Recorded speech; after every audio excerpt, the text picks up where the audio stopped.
Mamma mia, salut les amis et bienvenue dans cette vidéo numéro 12. Alors comme vous pouvez le voir, j'ai déjà ici lancé mon émulateur parce que nous allons terminer notre application et la tester dans quelques instants.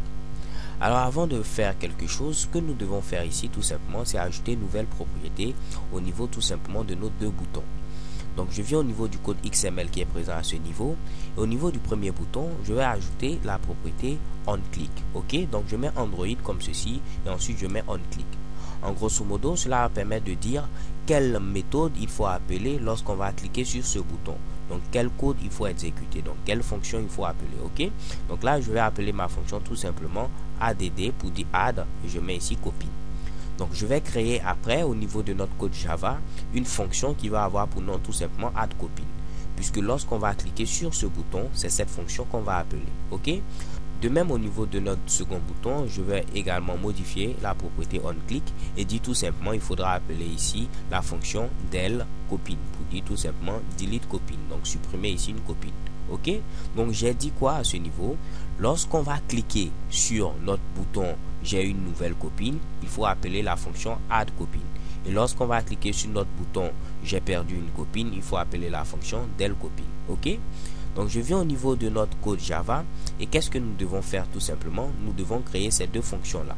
Ok, donc là je descends tout simplement et je vais supprimer ici cette fonction qui est présente à ce niveau.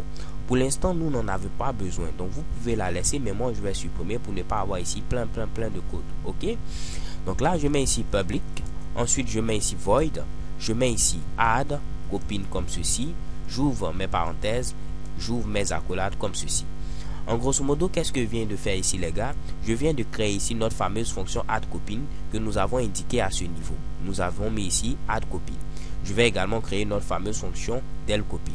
Ok, donc là je vais faire quoi? Je vais également copier ce Mitsubishi et je vais le coller tout juste en bas et mettre en lieu et place de addCopine, je mets ici delCopine. Maintenant il y a quelque chose de plus à ajouter, c'est quoi? Les gars, à ce niveau, vu que nos éléments sont des views, je vous ai déjà expliqué que tous ces éléments sont des views en quelque sorte. Il faut mettre ici en parenthèse view comme ceci et mettre par exemple ici une variable. Je mets cette variable là v. Ok, donc je pouvais donner n'importe quel nom à cette variable, mais il faut donner forcément un paramètre à notre fameuse fonction. Donc les gars, pour ceux qui n'ont jamais fait Java, ça peut être un peu complexe, mais il faut mettre ici viewV tout simplement. Ok, donc on va pas poser de questions, on met tout simplement viewV comme c'est présent à ce niveau. Et vu que j'utilise ici une nouvelle classe, il me faut importer cette classe. Donc je survole ce Mitsubishi et je clique sur tout simplement import view.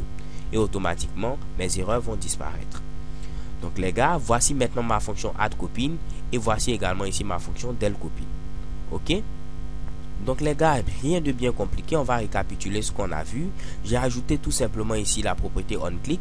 J'ai dit lorsqu'on clique sur ce bouton, il faut appeler ici la fonction addCopine. Et lorsqu'on clique sur ce second bouton, il faut appeler la fonction delCopine.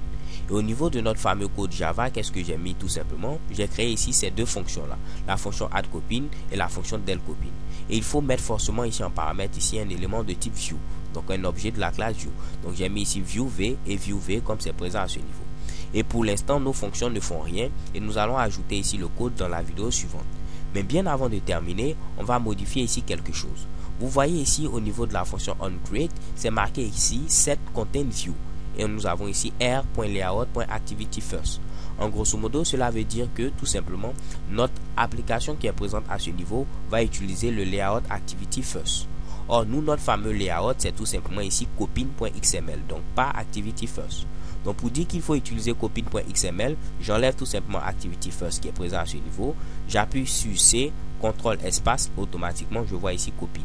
Je valide avec la touche entrée et chez Kebam, notre application va maintenant utiliser le layout copine.xml que nous avons précédemment défini. Donc les gars, en grosso modo, c'est tout pour cette vidéo. So thanks guys for watching. Don't forget to subscribe and have a nice day. XOXO.